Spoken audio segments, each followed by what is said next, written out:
because you know it's not real, your imagination feels it can invest in it even more fully. Once you get sort of the basic needs for survival met, which are food, water, and shelter, then comes the sort of complicated and confusing things. And I think for Finkelbaum, there's just a desire to keep his hands busy and to entertain himself, and that's one of the reasons that he makes these things. Yes, we've done it, and I promise you that it will be a son, and not to be outdone by his father, a double somersault. Oh, God be praised, my son. And what will you name your son, my son? Well, how do you want me to call him? A vroom like you?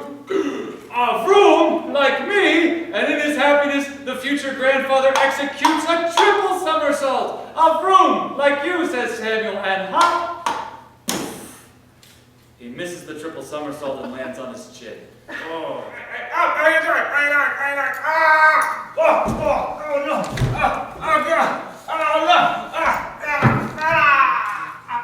no! What's interesting to me about this play is that it's, on one hand, it is very much an historical play where the given circumstances of this play have everything to do with the Holocaust. Mm-hmm.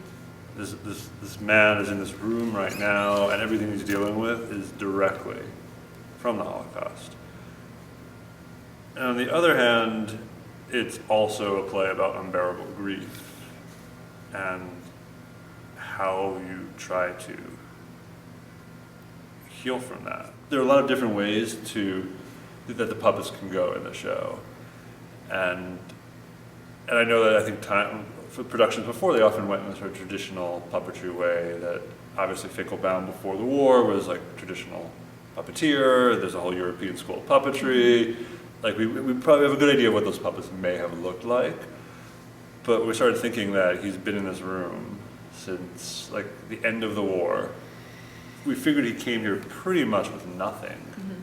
He's been through a camp, he's lost all his possessions. It suddenly became interesting to think, well, what are these puppets actually made out of?